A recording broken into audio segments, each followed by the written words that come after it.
ओम नमः श्रीयतिराजाय विवेकानंदसूरये सच्चित्सुखस्वरूपाय स्वामिने तापहारिणे। नमस्कार। आज के আমরা বাংলা থেকে ইংরেজি শেখা এই ব্যাপারে আলোচনা করছি। সাধারণত আমাদের বাঙালি ছাত্রছাত্রীদের, বিশেষ করে যারা ইংরেজি শেখা অবস্থায় আছে, ছোট ছোট ক্লাসে পড়ছে 5-6-এ, তাদের কি কি অসুবিধা হয় সেগুলো নিয়ে আমরা একটু একটু করে আলোচনা করব। যেমন কিছু কিছু ক্ষেত্রে একটু সন্দেহ থাকে যে কোন ক্রিয়াপদের ব্যবহার হবে বা কিভাবে ব্যবহার করা হবে, এই সব ব্যাপারগুলো নিয়ে ছোট ছোট জিনিস নিয়ে আমরা আলোচনা করব। তারপর ধীরে ধীরে অডিয়েন্স বাড়তে থাকলে এবং যাদের আরও হায়ার ইংলিশ সম্পর্কে জানার ইচ্ছা বা স্পোকেন ইংলিশ শেখার ইচ্ছা, তো এরকম হলে গুগল মিটের মাধ্যমে আমরা স্পোকেন ইংলিশ ক্লাসেরও ব্যবস্থা করতে পারি। তো যাই হোক, তো আজকে অনুবাদ নিয়ে ছোট ছোট বাক্যকে ইংরেজিতে কিভাবে লিখতে হবে বাংলার থেকে, সেই নিয়ে আমরা আলোচনা করি। অনুবাদ নিয়ে ছাত্রছাত্রীদের কোথায় একটু ভুল হয় বা কিভাবে আমি আমার ফ্লুয়েন্সি, যে সরল লাগার ভাব ইংরেজি ভাষার সাথে, এটা আমি কিভাবে বৃদ্ধি করতে পারি। তো একটা কথা হচ্ছে সেই চর্চার মাধ্যমেই সেই বৃদ্ধি হতে পারে। তো কয়েকটি ছোট ছোট বাক্য নিয়ে আলোচনা করা যাক। যেমন আজকে আমরা প্রেজেন্ট ইনডিফিনিট টেন্স নিয়ে আলোচনা করব এবং যে সমস্ত বাংলা বাক্য থেকে আজকে ইংরেজিতে আমরা বাক্য গঠন করতে যাব, সেই বাক্যগুলো সব আজ প্রেজেন্ট ইনডিফিনিট টেন্সেই করা হবে। খুবই সহজ। সাধারণত আমাদের দৈনন্দিন জীবনে আমরা প্রেজেন্ট ইনডিফিনিট টেন্সের খুব ব্যবহার করে থাকি। তো সেই জন্য প্রেজেন্ট ইনডিফিনিট টেন্স বা টেন্স সম্পর্কে, পুরো টেন্স সম্পর্কেই একটি ক্লিয়ার আইডিয়া থাকা খুব আবশ্যক। অনেক ছাত্রছাত্রীদেরই এইসব ব্যাপারে খুব ভুল হয়ে থাকে। টেন্স সম্পর্কে ক্লিয়ার আইডিয়া না থাকার জন্য দেখা যায় যে কোনো প্যারাগ্রাফ লিখছে বা অন্য কিছু লিখছে, সেখানে ওদের ভুল ভ্রান্তি অনেক খুব ধরা পড়ে, বিশেষ করে ভার্বের ব্যবহারের ক্ষেত্রে। ঠিক আছে, তো আমরা ব্যবহারের মাধ্যমে এগুলোকে শেখার চেষ্টা করব, কোথায় আমাদের ভুল হয় এবং ছোট ছোট বাক্যকে কিভাবে ইংরেজিতে অনুবাদ করতে হয়। যেমন মনে করুন একটি বাক্য, আমি তোমাকে জানি। তো আমি তোমাকে জানি এটি একটি বাংলা বাক্য। তো এই বাংলা বাক্যকে যখন আমি ইংরেজিতে করতে যাব, তো এই বাক্যের যে বিষয় আছে অর্থাৎ সাবজেক্ট, তা হলো আমি, এবং সাবজেক্টের পরে আমরা জানি ক্রিয়াপদ বসে। তো এই বাক্যে ক্রিয়াপদ হলো জানি।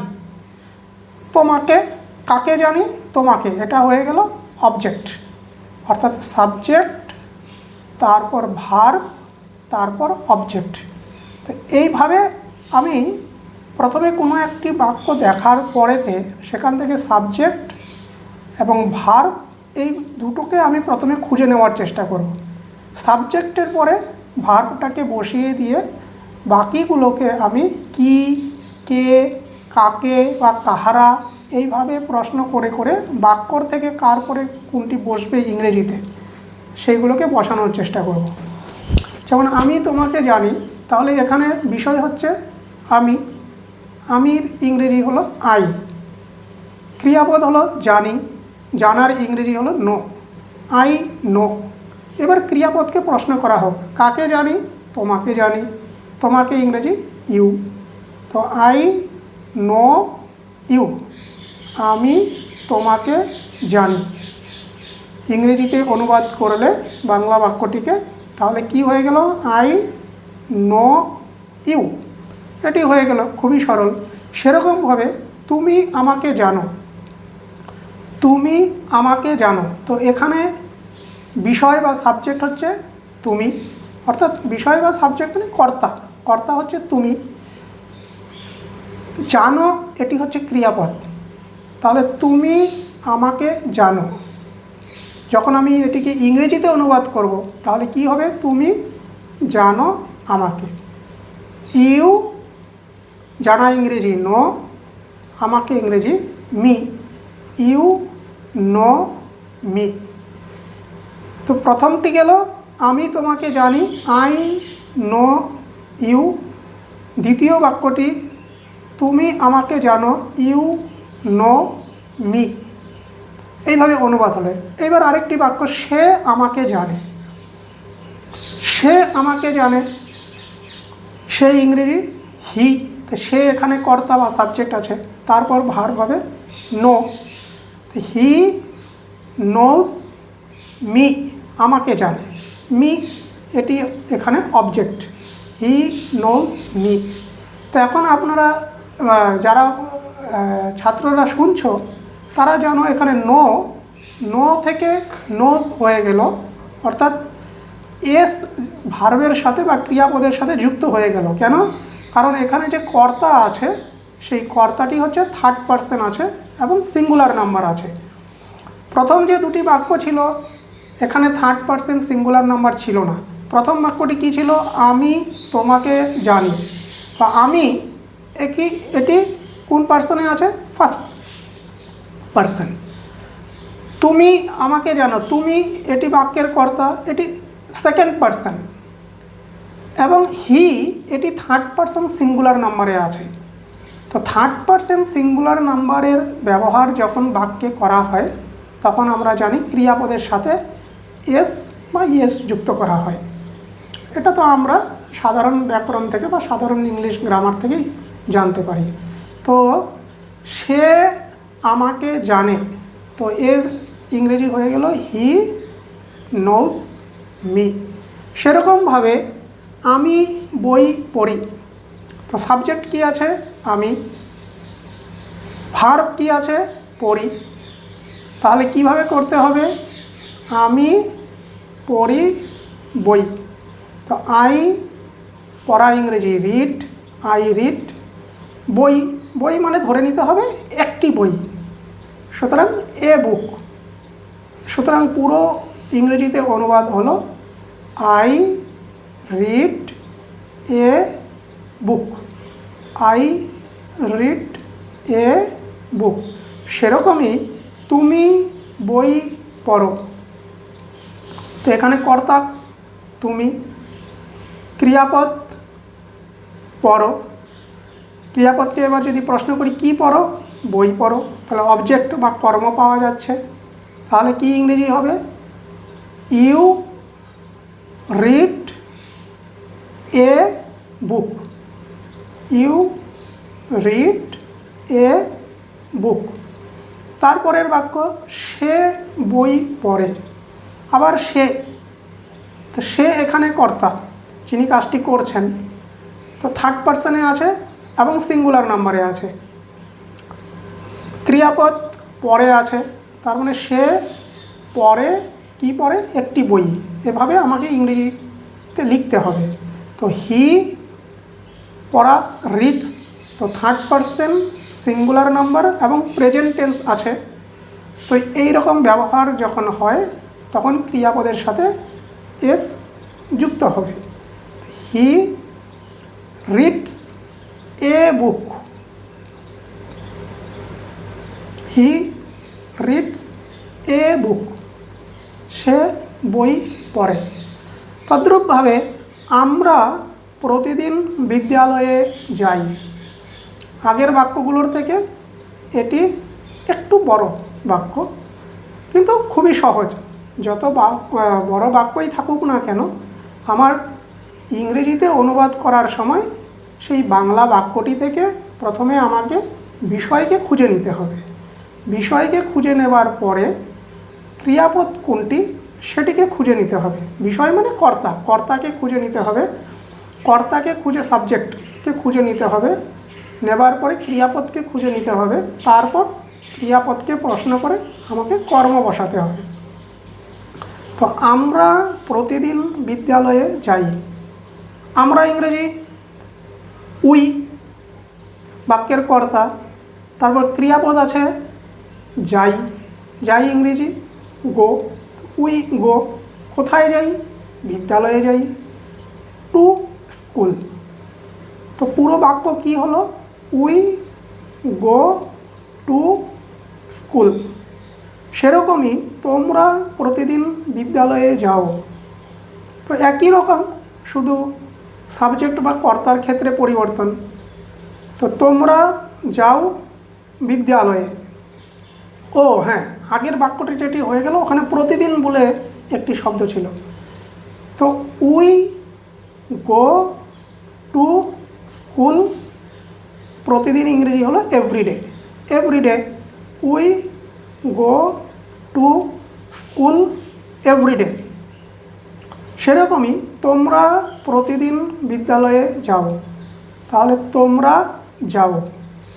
ইউ গো, কোথায় যাও, বিদ্যালয়ে, টু স্কুল। তারপর প্রতিদিনের ইংরেজি আসবে এভরিডে।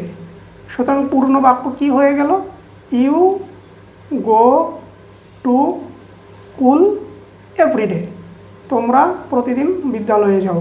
সেরকমই তারা প্রতিদিন বিদ্যালয়ে যায়। তো তারা যায় বিদ্যালয়ে প্রতিদিন, এভাবে ইংরেজিতে আমার অনুবাদ আসবে। তো তারা ইংরেজি দে, তারপর ক্রিয়াপদ আছে যায়।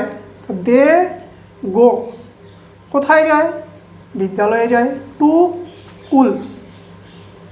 দে গো টু স্কুল, তারপরে প্রতিদিন, প্রতিদিনের ইংরেজি এভরিডে। তো everyday, they go to school everyday. এখানে দেখো তারা, এটিও থার্ড পারসনে আছে এবং এই বাক্যটিও প্রেজেন্ট ইনডিফিনিট টেন্সে আছে, কিন্তু এখানে ক্রিয়াপদের সাথে এস যুক্ত হলো না। কেন?